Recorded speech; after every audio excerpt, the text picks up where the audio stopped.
I'm just saying it's no more silly than the story plot line to Doom. No, Doom, that's proven fact. Scientists have actually run tests on how the Doom guy comes to be, and I'm pretty sure it works out well. Yeah. Isn't the, and forgive me for my ignorance, but isn't the plot of original Doom that the Doom guy had a pet rabbit? Daisy? Absolutely had a pet rabbit named Daisy, and the demons killed her. Now he's out for revenge. Yeah, so now he wants to go kill the demons, not to save all of humanity or to stop hell from overtaking the Earth or Mars or wherever. It is exclusively to get revenge for his pet rabbit. But it was really just, the straw that broke the camel's back there. Like the hell thing was already kind of going on. The rabbit thing was just the tipping point, like, oh man, all these demons, my family's dead.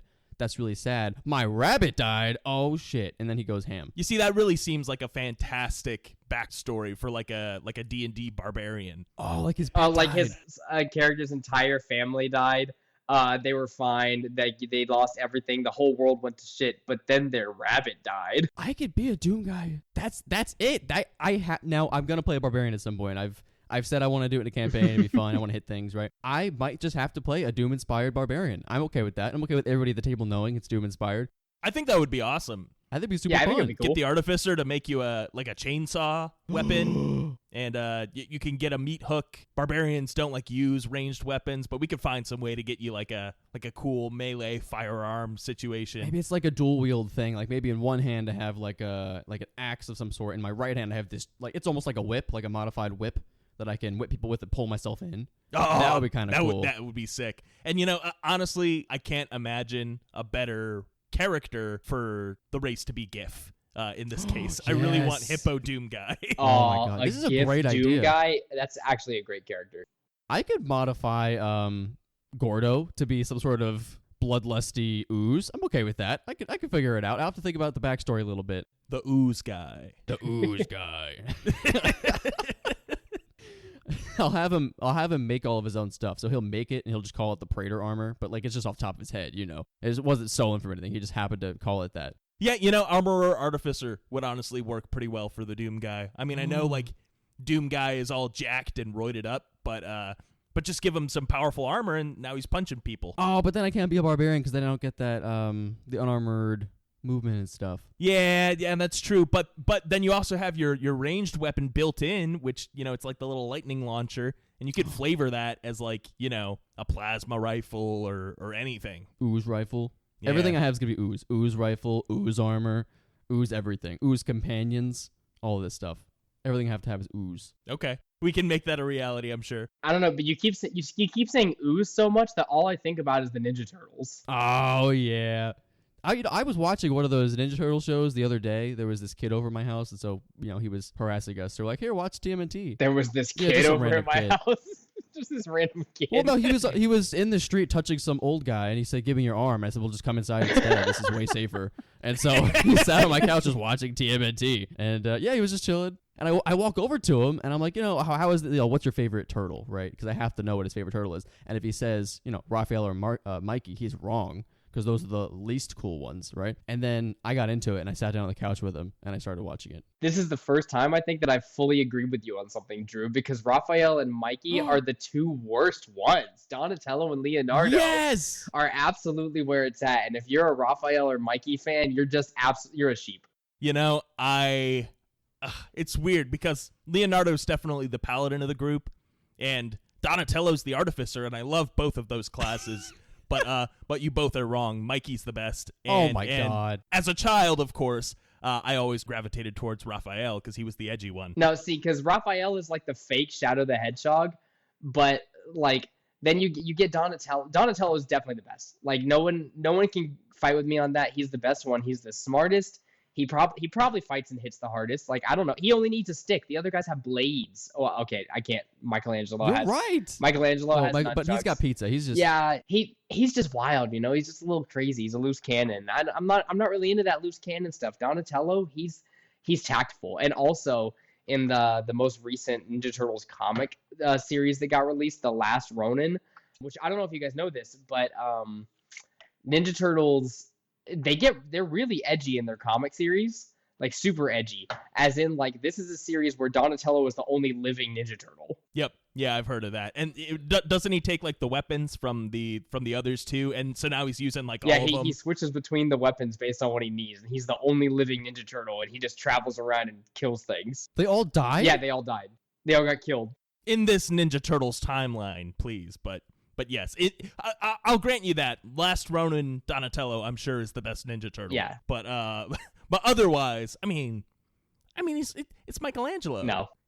He's just a fun guy. He likes eating pizza, hitting people with nunchucks. Mm-mm. Ugh. He's definitely the least cool one. He's too mainstream. Zach, you are just putting yourself into the mainstream system right now. Dude, you're uploading to the mainframe right now. Are you a Neuralink? Oh, he's Neuralinked. Def, I can see it in his face right now. He's Neuralinked.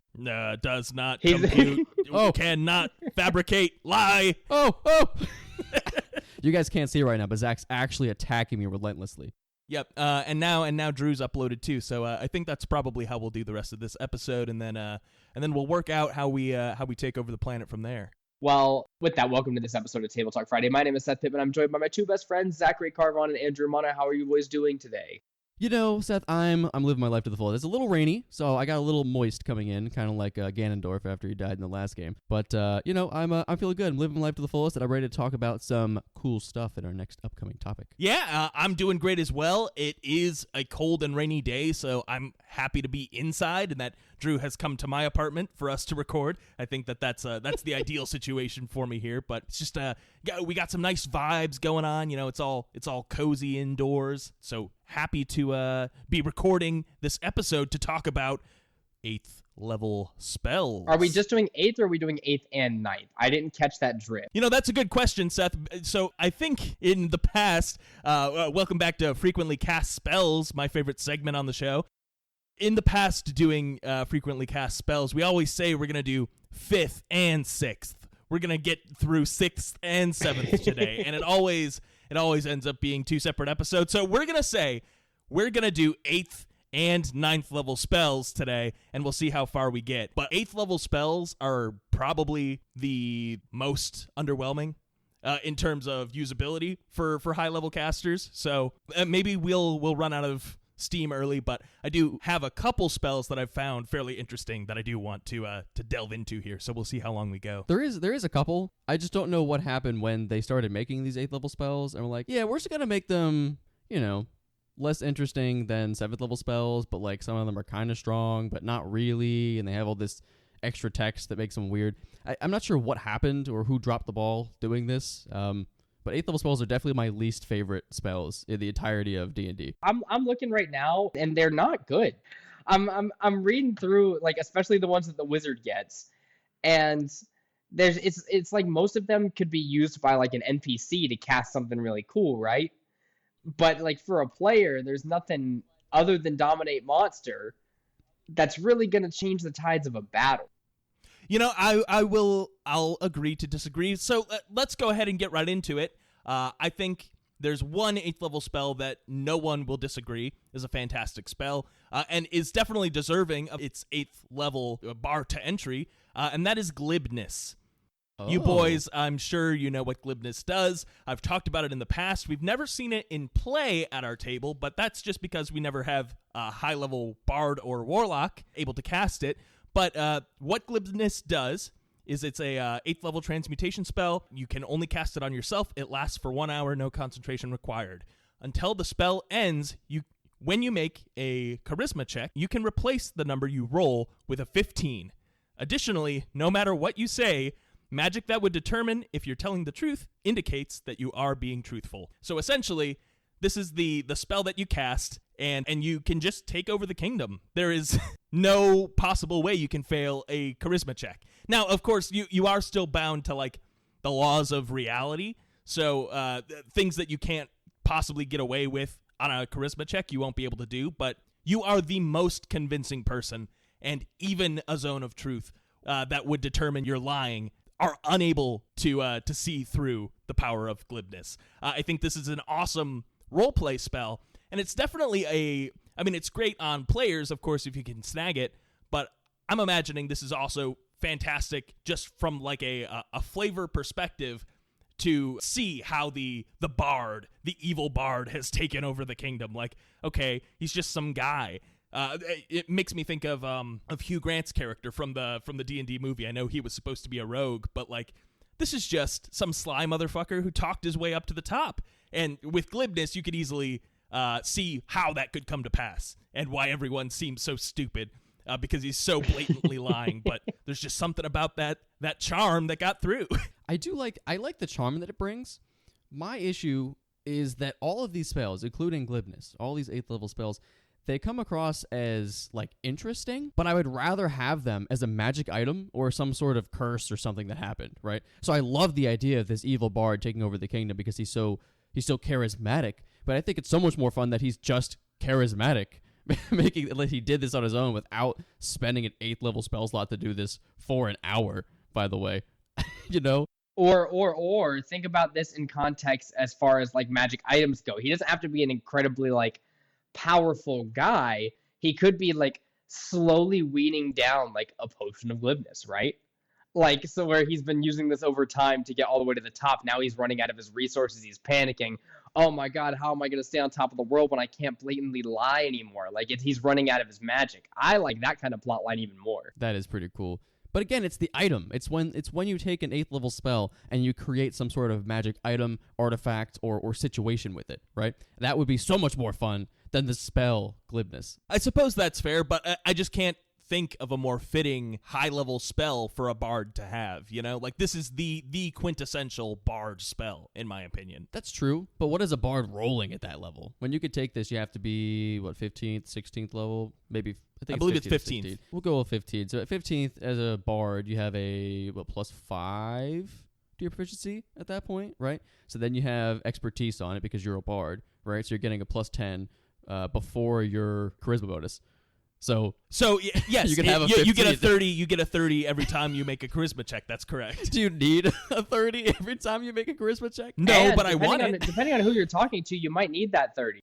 Right. I mean, this is the spell that that we've got some world-ending situation going on, and we need to garner the aid of some celestial or some powerful fiend. And like normally, we wouldn't be joining forces with this cosmic entity, but the world's on the line. So when we're making our argument to this very powerful character that if things go south, it might mean the end of all of us, you want that bard out in front with glibness and that ability to make that check. I mean, this is you go into the Red Dragon's lair and say, hey, I know that this is a weird ask, but don't you hate giants? We've got the Storm Giant King who's destroying the entire world. Why don't you just go take care of him, and we'll come along with you? And that doesn't sound like a great idea to the Red Dragon, but with glibness it might. That is pretty cool. But I do like the roll. I feel like it would be more fun to roll for it, But also on top of that, the idea that you're just always telling the truth. I want to tell somebody like that dragon you were talking about that hates giants, right? I want to tell that dragon, we'll say it's a red dragon for sake of continuity here. I want to go to that red dragon and say, with glibness activated, you're blue. And have him just take 1,000,000 psychic damage all at once. Like he couldn't comprehend what is happening. Yeah, I don't think that's how glibness works, but it might work depending on the dragon. Yeah, that seems more like what is it? The modified memory, just a greater modified memory. What happens if you do that to like a solar or a planetar? Because I believe in their stat blocks they it specifically says that they always know when they hear a lie. But is that not a magical feature? So would glibness allow you to lie to a solar? That would be really cool. I don't know. 'Cause it says just no matter what you say, magic that would determine if you are telling the truth indicates that you are being truthful. They're magical beings, right? So I guess the question is, by default I would say yes, they would know because it's technically not magical, it's their ability. But we would have to go into like the ancestry of angels. Like, are they like sorceress? Do they have magic inside of them? Is that how their abilities come about? I don't know. I think it's up to debate. But for an 8th level slot, if I were the DM, I'd probably say, yeah, it works. I think I would say let's play rollies, and we're going to roll and see who rolls higher. No. That's fair. I mean, depending on the circumstances, if it's going to derail the campaign for the Solar to be lied to in that way, then I might say, all right, let's roll for it and make it like a thing. But I like that the options there at least. Or I think of it. So I think of a Solar kind of like the Vision from Marvel, right? So the way I'm kind of thinking of it, maybe for the first time the Solar questions if it actually knows or not. You know, the Solar's like, maybe it does. Maybe like, am I being lied to right now? It's not sure. That would be awesome. I think just like removing the certainty is even like that's a cool concept. Yeah. I like that. I like the idea of just corrupting something that basically can't be corrupted with this spell. That's actually a very cool idea. Like if there were a particular angel in a particular book or a particular game that could be corrupted like that, that would be a cool way, wink wink, that it could happen.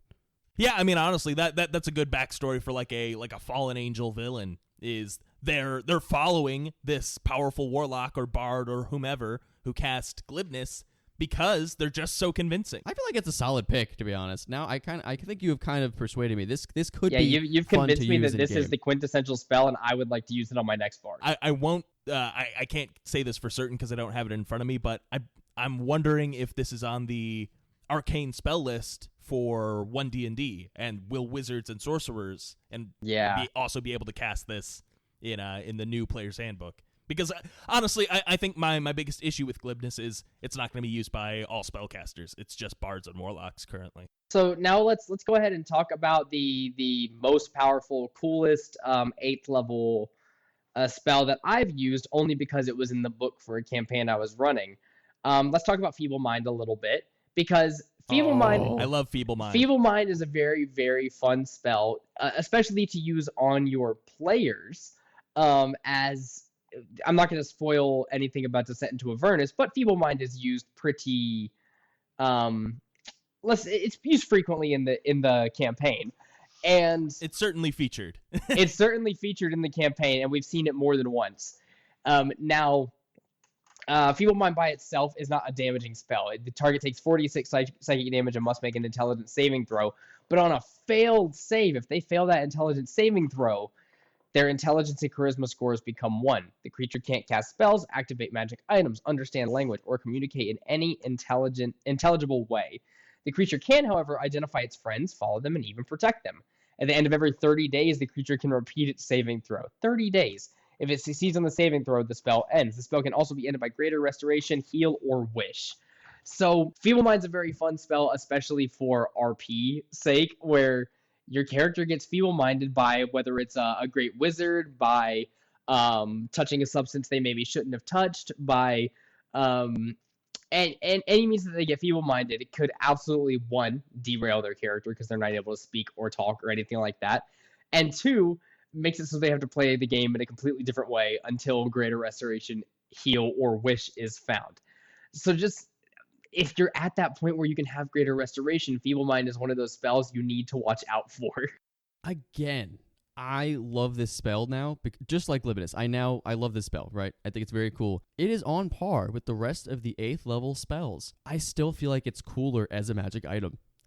I like the idea that there's some murky water you touch that makes you feeble-minded, or there's a cursed statue that lets a god take over your body and you're feeble-minded while he possesses you, or something along those lines. Maybe there's some sort of magical hide on an ancient beast that could feeble-mind you with like melee attacks and stuff.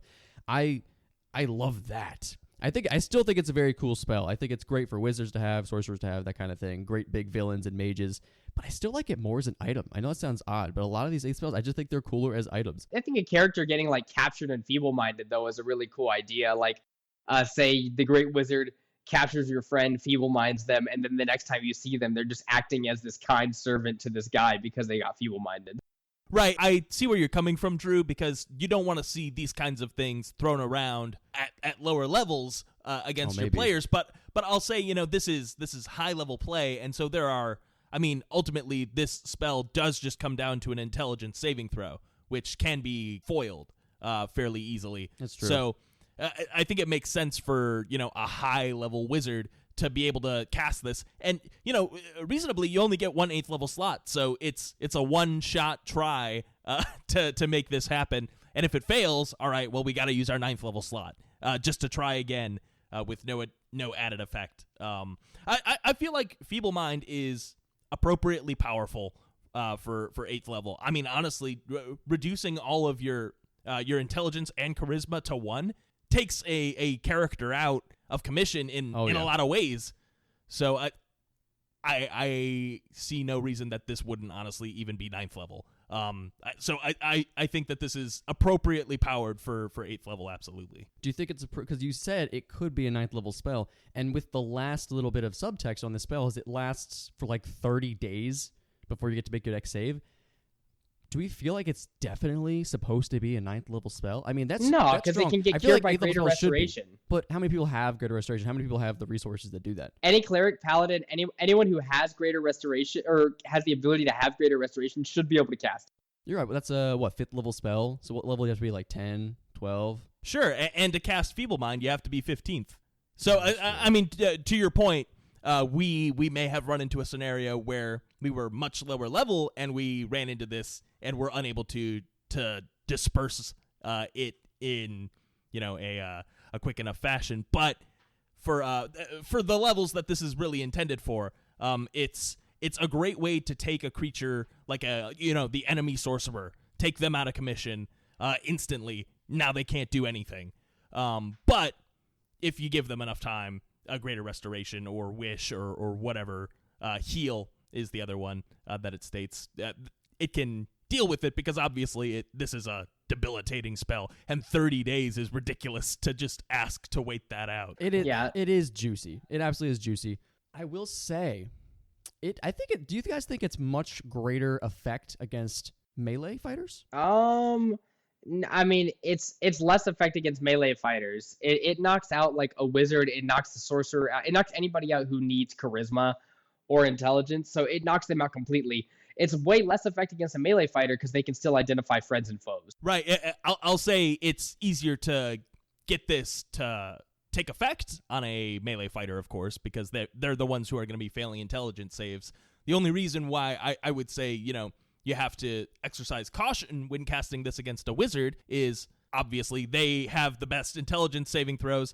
And also, there are, it's not listed in the spell, but I believe Mind Blank, which is a spell that wizards get access to, would also negate the effects of a Feeble Mind because it shields your mind from any spells that would affect it. So, I think it actually would. I still have that spell scroll. I got to get working on that sometime soon. That would be great for the party to have. Which, speaking of, I don't know how frequently this is cast in play, but it definitely seems like Mind Blank is intended for high levels, especially if you're going into, say, the Mind Flayer Fortress or, any powerful creature where psychic damage is actually being thrown around.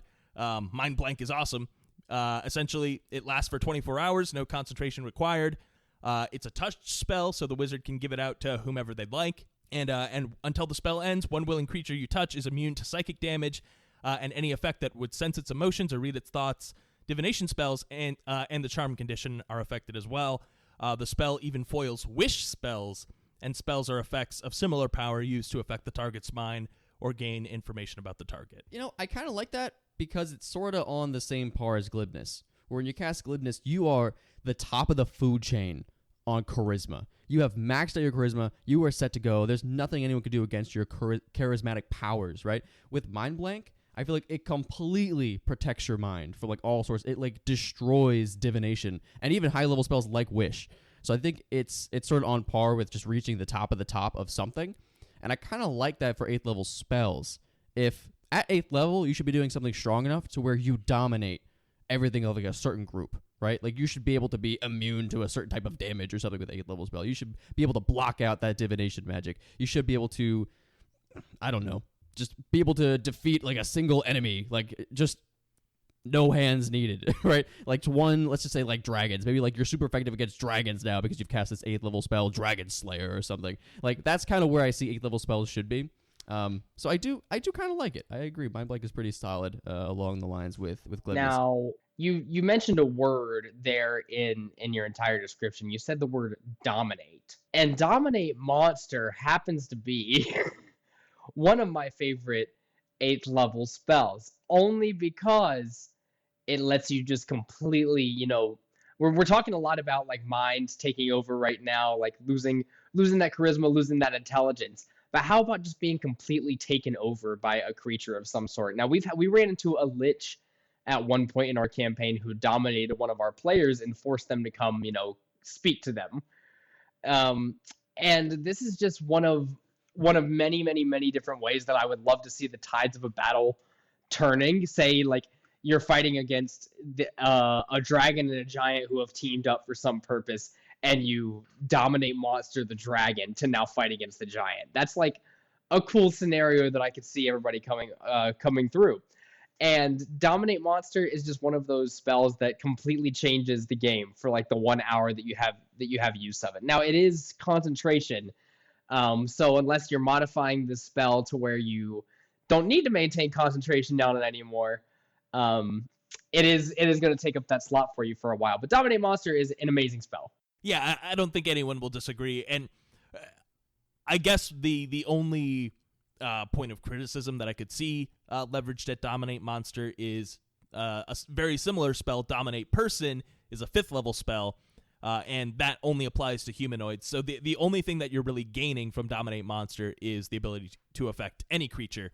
But obviously, if you can get this off on some super high CR, Ancient Dragon, Pit Fiend, Baylor, whatever, then obviously it's worth it in the end. But it is that 8th level slot, so same issue as Feeble Mind. If it doesn't work, it doesn't work, and then you're out that slot. Yeah, I feel like that's the case with a lot of these spells. Is if you do happen to lose it, not get it off, then it's like, well, just wasted my 8th level slot. Don't have that anymore. That's the problem with 8th level spells, though. They have to have enough oomph so that you want to cast them. You want to take that risk so that it gives you that big old bonus you want at the end, right? As far as Dominate Monster goes, I think it's actually one of my personal favorite spells ever, just because you can use it to actually control the other person. It's not like they're assisting you. It's not a conjured angel that's kind of there to help. You could use your reaction sort of thing. Dominate Monster, you could actively use your action to control the other person. It's really not a companion. It's who do you want to be this turn? Do you want to be yourself, or do you want to be the monster you just dominated? Like that, I love that flavor, that option, that resource there to just swap bodies really quick,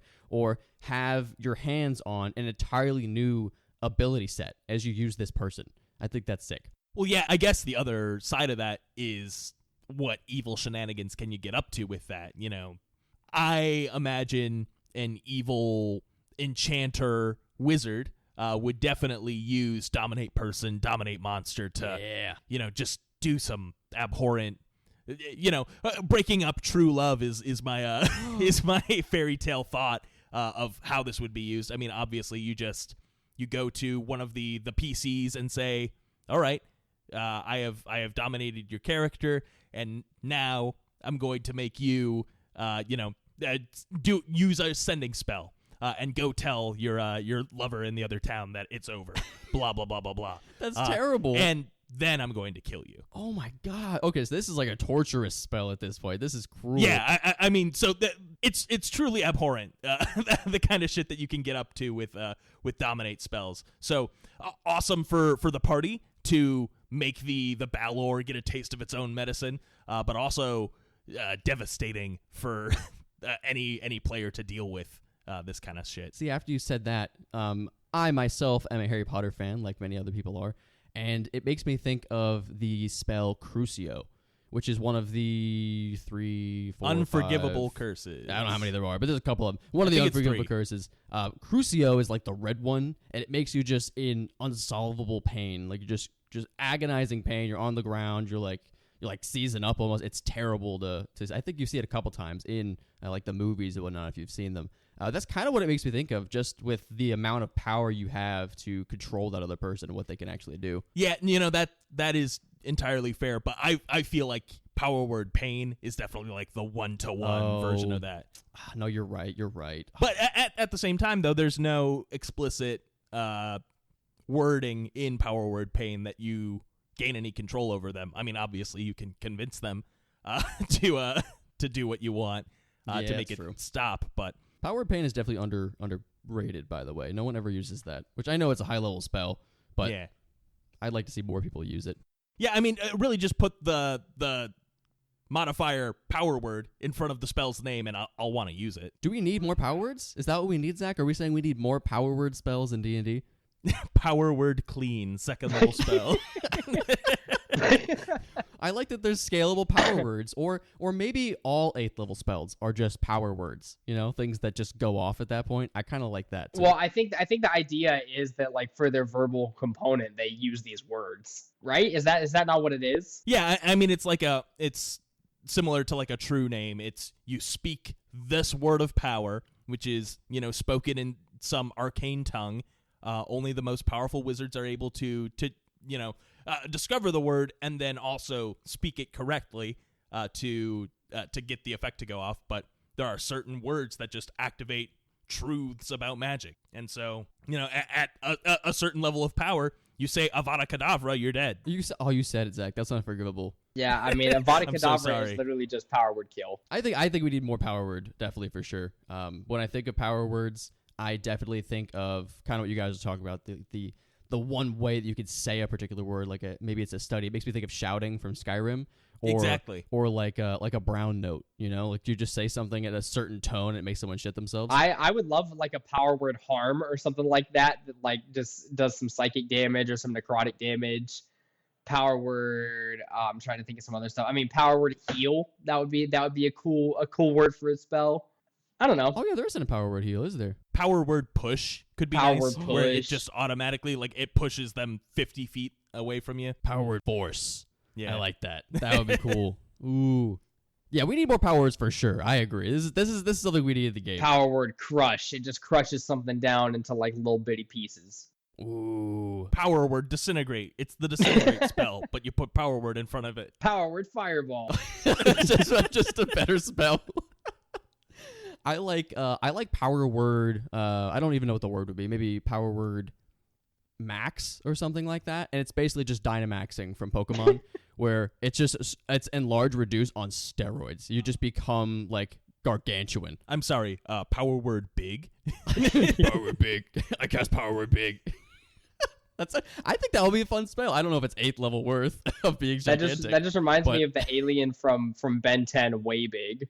Do you guys remember that? You guys remember Ben 10 Alien? Ben 10 Alien Force? Come on, those seasons were amazing. I was not a Ben 10 kid, but I imagine the alien's power is to get way big. So literally the alien's called Way Big, and it's this gigantic alien that's just white and red, and he's really big. And that's all he is. Is there like a planet of way bigs? Yeah.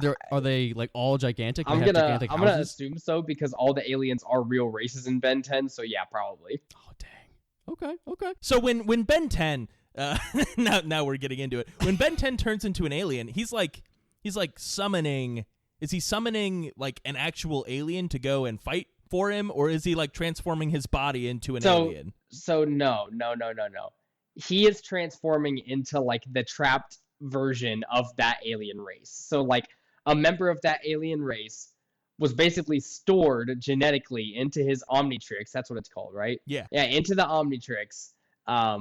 And he is turning into that member of that race. So whoever's DNA was stored in there is what he's turning into. So what you're saying is that someone has cast a 9th level imprisonment spell on these aliens and stored them in the Omnitrix. And then Ben 10 is casting Dominate Monster to take over their bodies, while they body switch, and then Ben comes back out when he's done using the bodies of the aliens. Yeah, once he loses concentration. Dang, this man's thinking right now. Yeah, he's a pretty powerful wizard. Yeah, is Ben 10 a wizard though? No. Just like any good wizard, when he's in his human form, he has like 6 hit points. He is a wizard. Yeah, he's gotta be an artificer. He's gotta be an artificer, right? Unless he just has a really cool magical item. He's just a polymorph wizard, and that's the only thing he can do. It's like he was born in a wild magic zone, and he can just do polymorph, but he can only concentrate for like 5 minutes at a time. Yeah, really what he's doing is just using a powerful magic item that if I were to actually flavor this on a D&D character, I'd probably have it cast Shape Change, which is a 9th level spell, and we'll talk about later. Yeah. I like how Ben 10 comes up in this conversation about 8th level spells. I mean, Of all Ben things. 10 is just a shapeshifter. Like, that's what he is. I guess he's a really shitty wizard. Drew, do you have a 8th level spell that you'd like to discuss here on this episode? I mean, that's all. Yeah, that's literally all the spells. No, my personal favorite spell, I would have to say, of 8th level that I don't see as frequently cast as I'd like, but it's definitely like one of those up there, is actually Summon Good Old Gamer, actually. And so it summons a medium humanoid creature into your game. It is instantaneous, does not require any concentration. And when he comes in, that creature can actually use his action after your turn to get extra content like bonus shows, exclusive content, early access to episodes. It's crazy. And the only thing that compares to this in the world that I can think of is actually going to patreon.com/tabletalkfriday, where you get the same benefits of this 8th level spell. You guys are going to think that I'm just making this shit up. But for those of you listening at home who have been following along, Drew did get me again. And He got me I that didn't time. know, He got me that time. I didn't know you were going there with that. So congratulations, you win again. Woohoo! But I will bring up a real one. Oh, thanks, Good Old Gamer, for supporting us. Yes, Guys, thank check you out so our much. Patreon. So I'm gonna throw one out here that I actually really like, and I'm afraid to bring it up because there's so much text on it that I don't want to go through all of it. I don't want to piece it all together. But similar to the other spells that I said were very cool in magic items, I'm gonna go with Anti-Magic Field. Yes. This I love thing. this one. Yes, I love this. I don't know if it's a great spell, to be perfectly honest, but when I think of 8th level spells or effects that are kind of on the same level, I always think of something in a high level game where there's literally an anti-magic zone. There's like a mile radius where you can't cast any spells, or all of a sudden wizards have lost their powers in this area. Maybe there's a melee fighter, like a champion trying to take over a city, and the mages are in his way, so he stops them by using some sort of ancient relic with this power. That's kind of what it makes me think of, But generally, basically, because it's very long, very long spell here. Generally, it makes a 10-foot radius sphere around you. It's got a range of self, which is interesting, and any magic within that zone does not work. Spells cannot be cast inside of it. Spells that are cast outside of it cannot go into this thing. If you're a magical being, if you've been summoned by magic, you no longer exist when you enter this range. Oh, that's nice. Magical items that you may have. I know, right? It's just get the hell out of here. Magic items you have that might be, crucial to your campaign. Maybe you've been using this magic item for months now. It's like your favorite wand, it's your favorite magic sword. It no longer works in this range. Nothing magic works within 10 feet of you. That's crazy. That's 8th level stuff. But what's weird is it's so small. It's only a 10-foot radius sphere. I imagine it to be like 30 feet. Or like, 60 feet? You see, I feel like the obvious purpose of this spell is for the wizard to give this, put it in a ring of spell storing and give it to their big berserker, whatever creature it is, but their big enforcer, and just send him to go wreak havoc on the party. And the second he gets up on you, that magic armor, your cloak of protection, all that shit's going away. And he's just going to go to town on you while the wizard can do nothing to stop it. That's disgusting, and I love that use of the spell, but it's a self spell. So when you're high enough level to cast this, which is, I think we said 15th or 16th level at this point, you're casting on yourself, and unless I've read it wrong, there's nothing in this spell that specifies you're not affected. No, you are completely affected. So if you cast this on yourself and you're not doing that workaround where you've given a ring of spell storing or something. Yeah, it shuts you down as well. But you can obviously see helpful uses for this. There's this the seal of Mordenkainen or whatever. Cast on this door, and you don't have any spells that are possible or that can possibly open this lock. Anti-magic field. All of a sudden, that no longer matters. Or you've got a creature who's been dominated, and you're unable to get through to them. Well, obviously, while you don't want to shut down your magical ability, you cast Anti-Magic Field, and you can run up to them and save them, or at least get them to turn on the guy who's dominated them, and then get them back in the in the fight that way.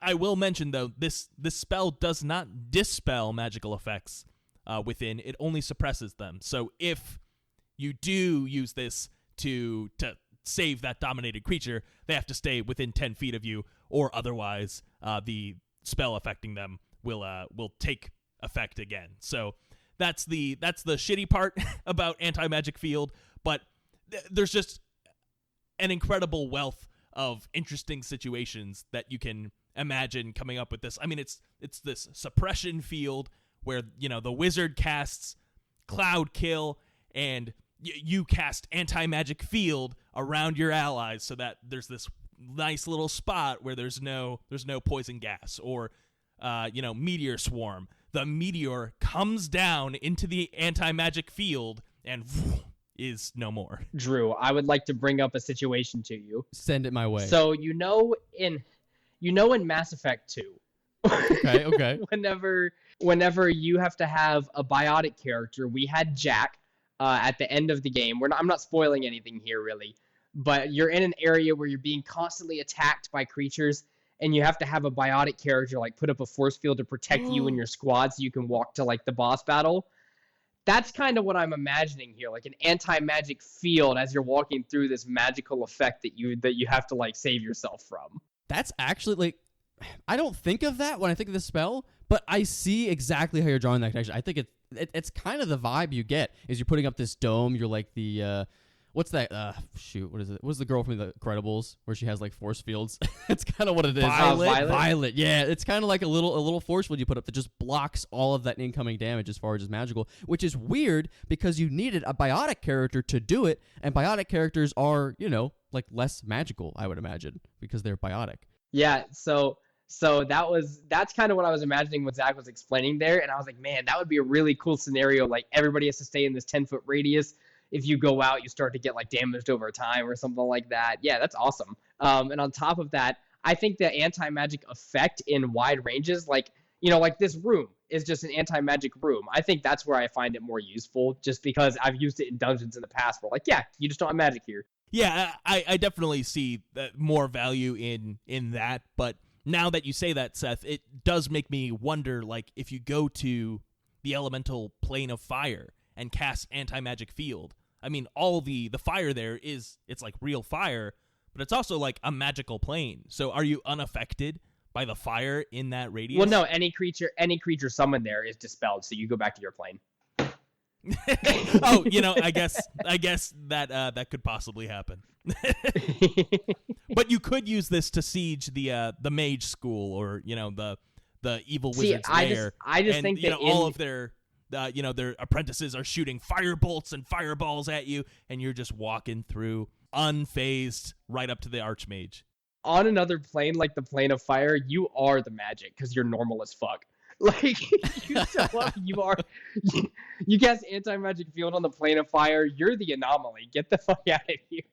Like in Monster Hunter, you're just the mundane. You just don't do anything. You're completely normal against all these magical creatures. Monster of the week. Oh, that's what I said? Yeah, Monster of the Week. You said Monster Hunter. Oh, that's what I meant. I was thinking about, when I said it, I was thinking about the that new tabletop coming out.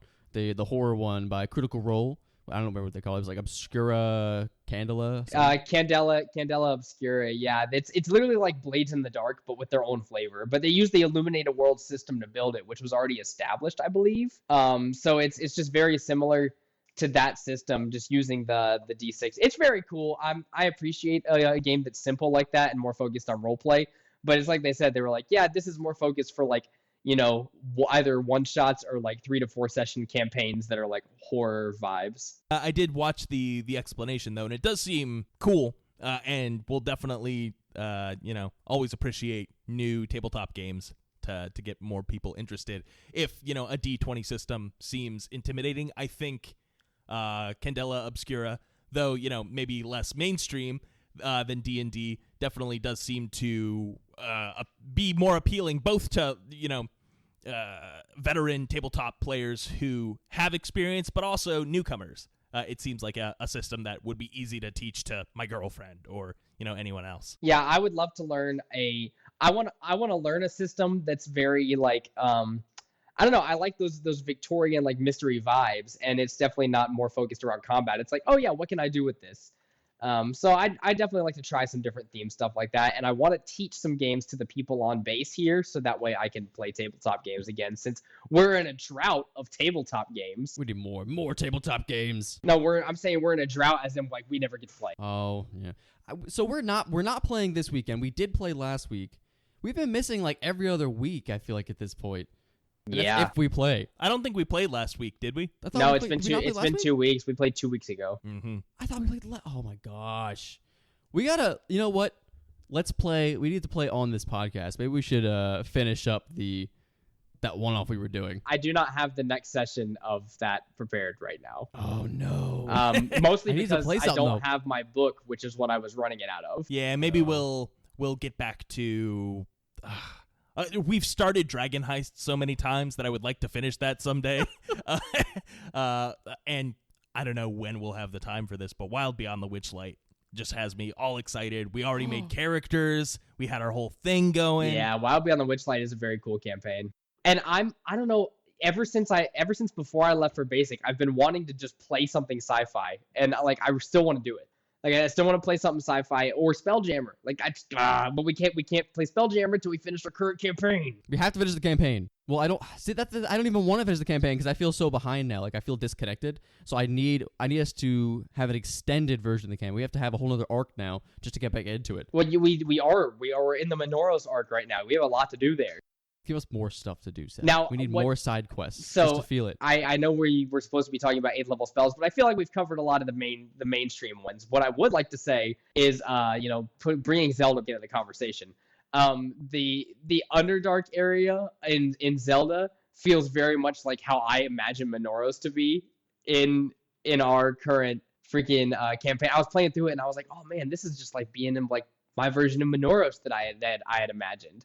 Like the layer of hell. Yeah, with all of your stone trees and your trees, gross marshes, like bugs. Yeah, I was super excited about that because I got down there and I was like, oh my gosh, this is like my version of like the 4th layer of hell. This is great.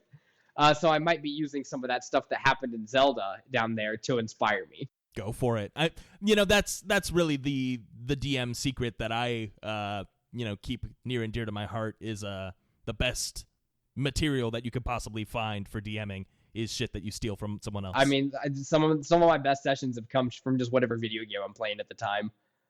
Like, oh yeah, I'm feeling more what is it, like Norse mythological because I played through God of War. Let's do a God of War themed like arc or something like that. That would be cool. I would like to play a game based D&D. That would be fun. We already talked about like Doom or Zelda. I think that would be pretty neat. Just kind of putting ourselves maybe in that world. That would be kind of neat. Oh man, if I got to run like even a short arc in Hyrule, I would be ecstatic. I'd be down for that. I kind of want to do that. We could do a Zelda one-off and see where it goes. Oh my god, it would be like the Link 4 swords. Four of you guys make different versions of Link. I would honestly get behind that, but more than that, I think it would be fun to like reflavor like the races in Zelda. Like when I think of a Goron, like the Rito, the Gorons, yeah. Zora. I mean, Azora is obviously just like a Triton, but yeah, like Goron, Zora's a Triton. The Rito are Aarakocra. Oh, Gorons are they're Genasi. They're Earth Genasi. Yeah, they could be Earth Genasi. They could be what is it? Like they could be Stone Goliaths. Yeah, they could definitely be Goliath. Oh, that new Goliath. I want to play him more. He was fun. I want to do some of the different variants of him. And we would need someone to play Gerudo too. Okay, yeah, if you guys were playing like champions that were that were protecting the realm while Link and Zelda were missing or something like that, how cool would that be? That would be sick. Or honestly, let's remove Link and Zelda, okay? This is the ancient hero who is discussed in the literature or whatever. But this is not Link's story, okay? This is the story of Goro the Goron. Tell him, Zach. And his 3 friends. Zordo the Zora and no, think about it like this. You're in like the post-apocalyptic Ocarina of Time, like after the hero died. Yeah, and I mean that's what I'm thinking. We don't need no stinking Link, all right? I think that's the perfect time to set it. The crazy thing is, in most Zelda games, nobody knows who Link is, but in Tears of the Kingdom, Link is like a famous adventurer because of everything he went through in Breath of the Wild. So like, you run across NPCs and they're like, Link, oh my god, it's so good to see you. And I'm like, wait, it's weird that you're calling me Link and let you know who I am. Yeah, I mean, but you're the same Link that already met all these people and saved them last time.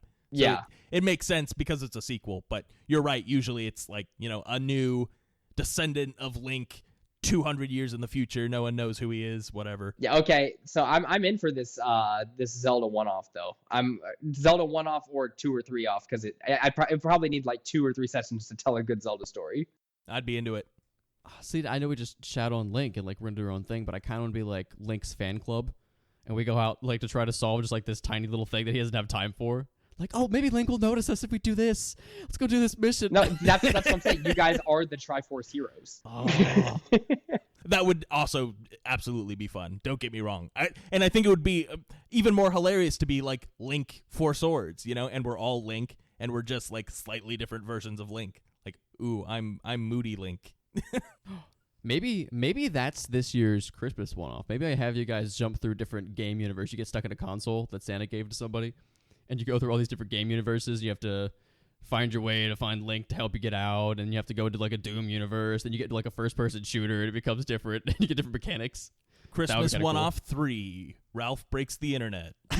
I never saw Wreck-It Ralph. I never did. No? No, I heard it was pretty good. It looked kind of funny, to be honest. I don't know. I'm not sure if it's any good, but yeah, I never saw Ralph breaks the internet, but I thought Wreck-It Ralph was fun at the time. I think it was maybe it relied too heavily on like references to gaming culture without saying too much about it. Like they didn't do enough interesting with the concept, I'll say. Like it ultimately devolved into just a standard Disney sort of story where they also happen to be video game characters. So if you guys go to reclaimthewild.net, someone has written up a rule book for a Zelda Breath of the Wild RPG. Fuck Zelda yeah. 5e, let's do it. It might not even be considered 5e anymore. It might be like I don't Zelda know if it's 1? 5e, but I mean really you could just run it in 5e, like no problem. That's what I like about 5e though, is it's just so compatible with things. It would be so easy to just make the game in 5e as is without a new system. Be like, yeah, make whatever character you want, you're just in Hyrule and theme it after Zelda characters. Done. Yeah, honestly, I mean, Zelda's a fantasy world. It's not hard to make D&D work for that. Maybe it's time I give Zelda a try. I don't know. I'd like to play maybe an older game instead of one of the newer ones, or maybe I need to play one of the newer ones just to get back into it and understand like the references and whatnot. No, you should play A Link to the Past, and then you'll know everything you need to know. A Link to the Past was the one that Drew was saying he wanted to play before I moved away. Yeah, it's the only Zelda game I've ever played in my life. I played it when I was super little, but I was too little to actually play it effectively. Maybe that's what I do. Maybe I'm gonna go buy one of those old Nintendo consoles and buy it.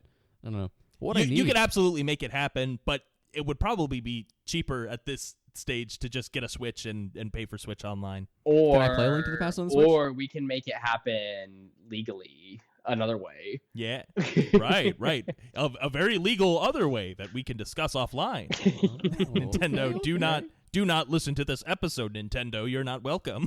just Zach, when you're editing this, just bleep this out. Yeah, you should play Link to the Past and or just Breath of the Wild / Tears. Yeah, Breath of the Wild is where I would start.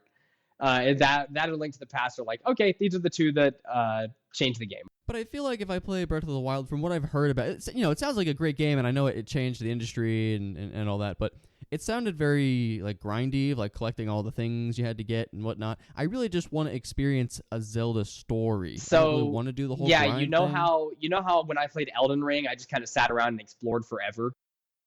Yeah, that's exactly what Breath of the Wild's like. I don't know if I want that sounds like a great experience. I'm just not sure if that's what I'm looking for. I think to experience Zelda, what I want is just a straightforward railroad kind of experience of, you have to go into this cave and get the sword, and then you rebuild the Triforce. If that's how do you have works. a Wii? I do not, but I'm sure I could get one for like $5 at this point. Man, if you can play Twilight Princess or Wind Waker, those two are amazing games too. Like those ones are straight up story too. I think Wind Waker has like the best intro out of any Zelda game, and then Twilight Princess is my the closest one to my heart, just because it's the one that got me into it. Yeah, I distinctly remember on my 3rd birthday, the Zelda Wind Waker had just come out, and so I got that video game for the day I turned 3, and I did not get very far in it because there's a lot of sailing that you have to do, and I wasn't all about waiting around and sailing. But but it definitely captured my imagination, and Zach's brother Eric played the crap out of that, so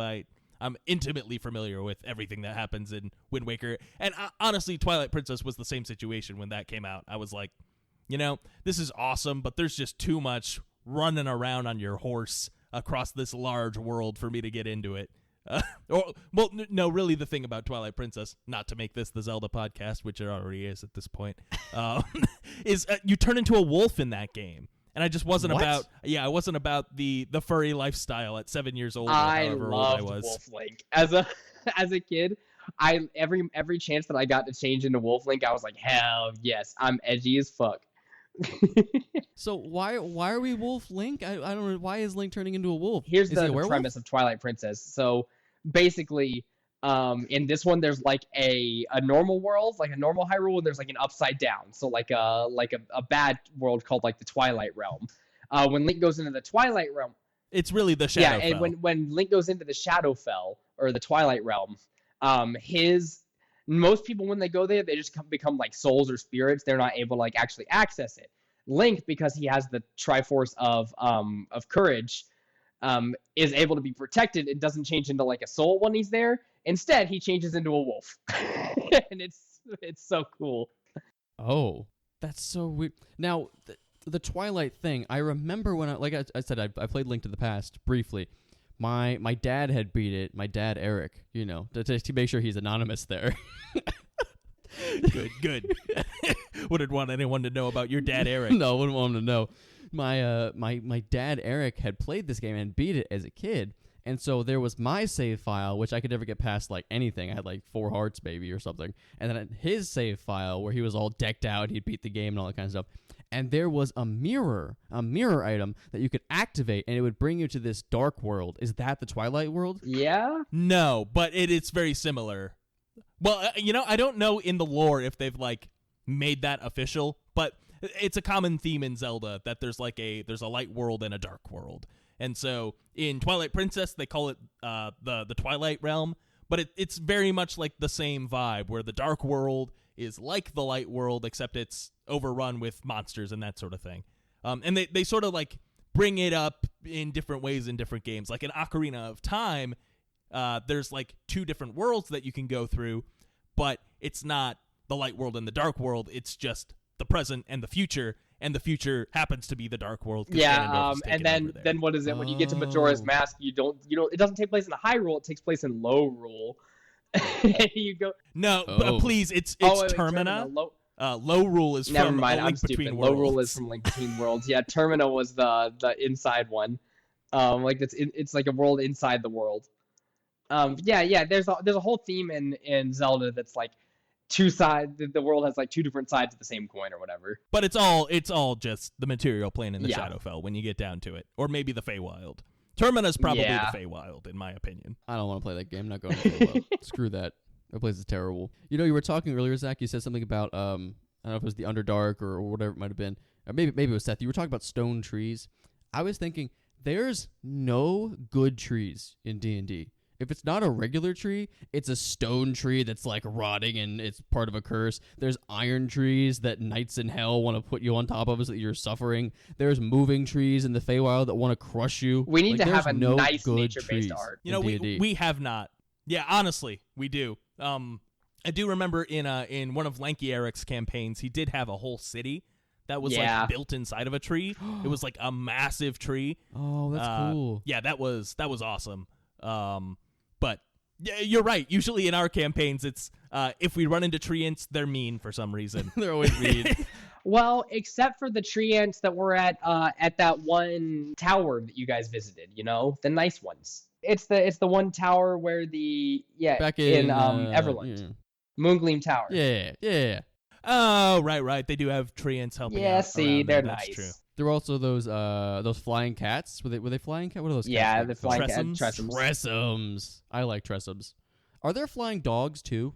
There should be flying dogs. There's not, because I would be a flying dog type of person. You could make it happen. Yeah, I mean, Cast sure. fly on a dog. Why not? I like the thought that like flying dogs don't actually have wings though; they just fly. Wait, they're just floating around for Yeah, no reason? they're just flying dogs. Yeah, like Crypto the super dog. Yeah, Crypto the super dog. What was it? Was it Underdog?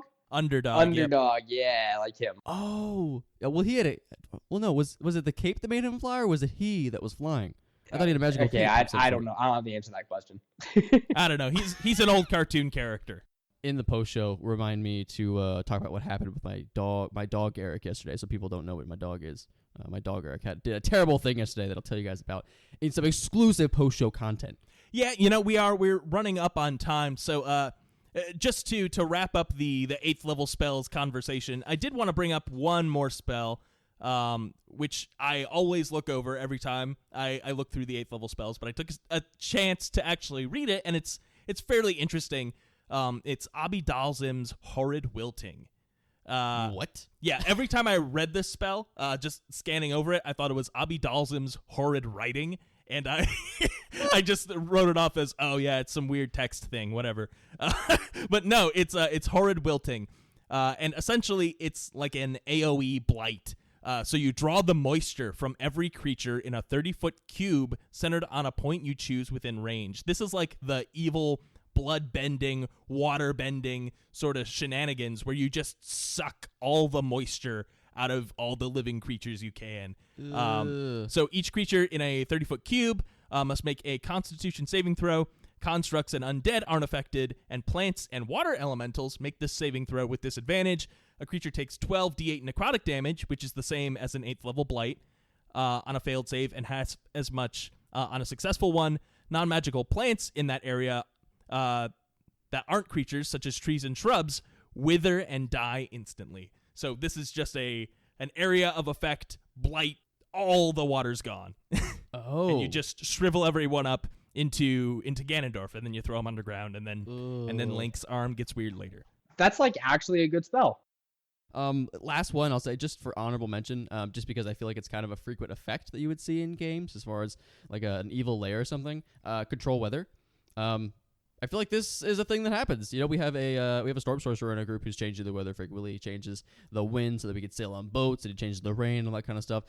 Control weather just lets you change currents and rain and the temperature and all that kind of stuff. It's pretty cool. You could even roll for like how long it takes to activate. There's a concentration thing to it. It's a 5-mile radius, so it's actually very cool. It's super situational. I can't think of like a ton of situations where you're gonna need to use it, but I feel like it would fall under the frequently cast sort of effects of 8th level spells at this point. So honorable mention to that one.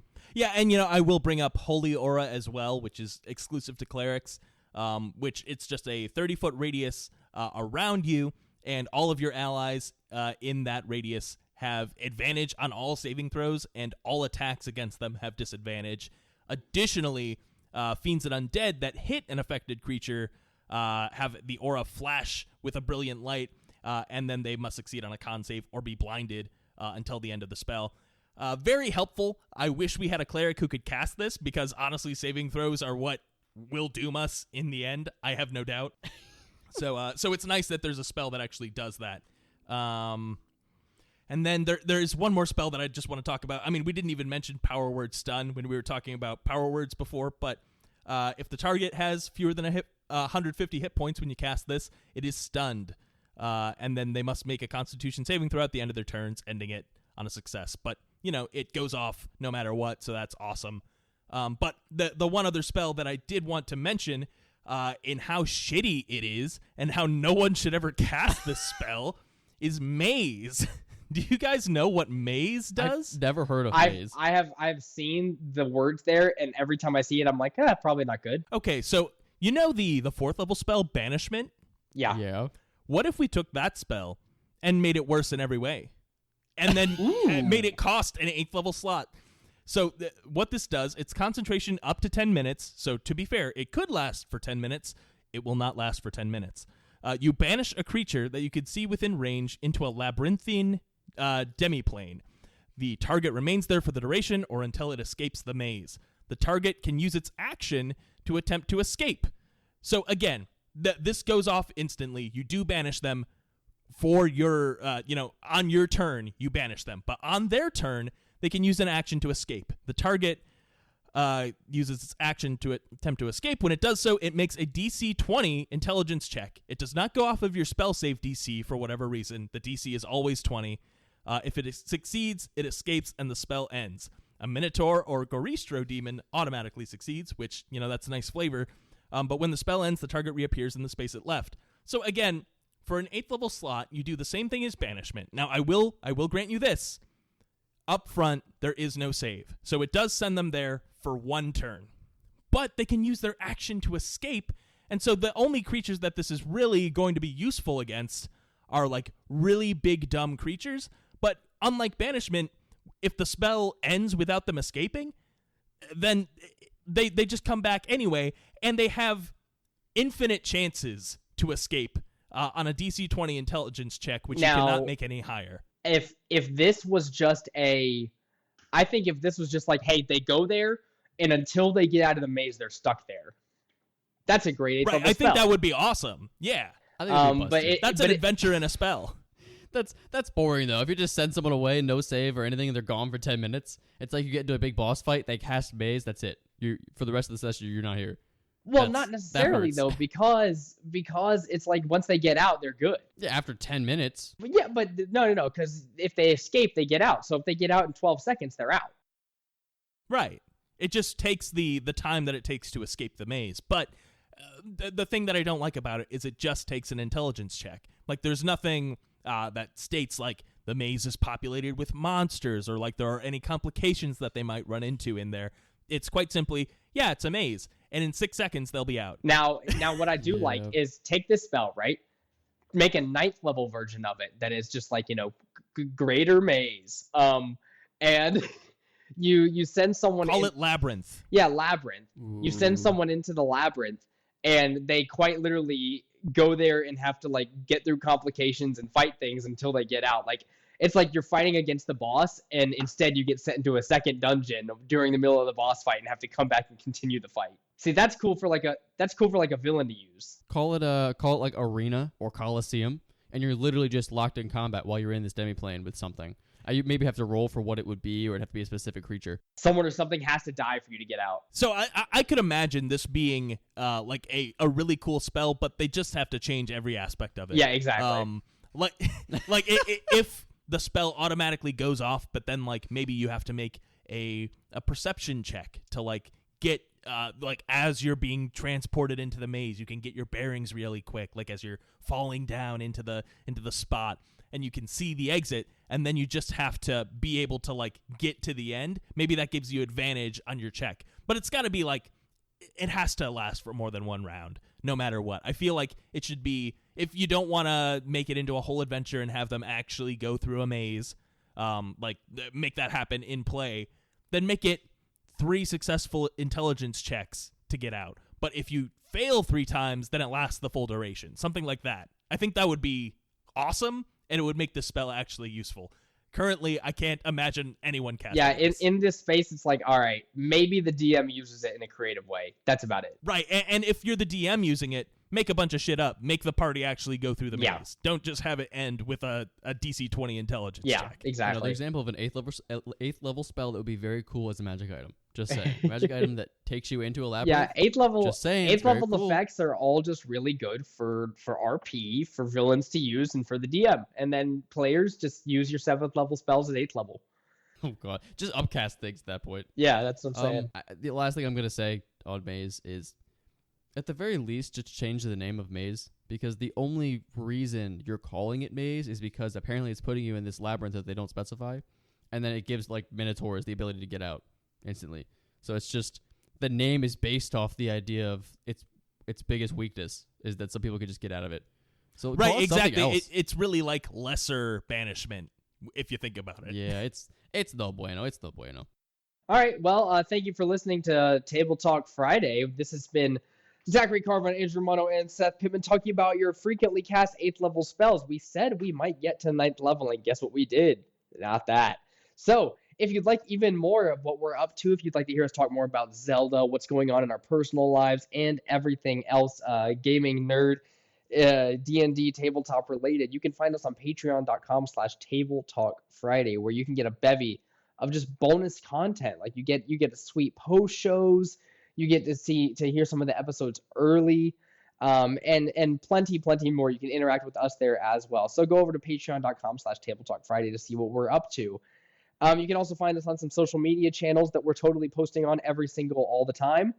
Especially over at twitter.com, where there's just a dumpster fire of people just interacting with one another and enjoying their lives to the fullest. On top of that, thank you for listening to Table Talk Friday. I don't have anything else to say. So we have to have Zach take us out. Oh yeah. So with that, I need to have the maze man take me out. The maze man. Woo! Thank you so much for listening to Table Talk Friday. My name is Clem, and I am the Maze Man. I do love a good maze, but what I love more than maze is my maze.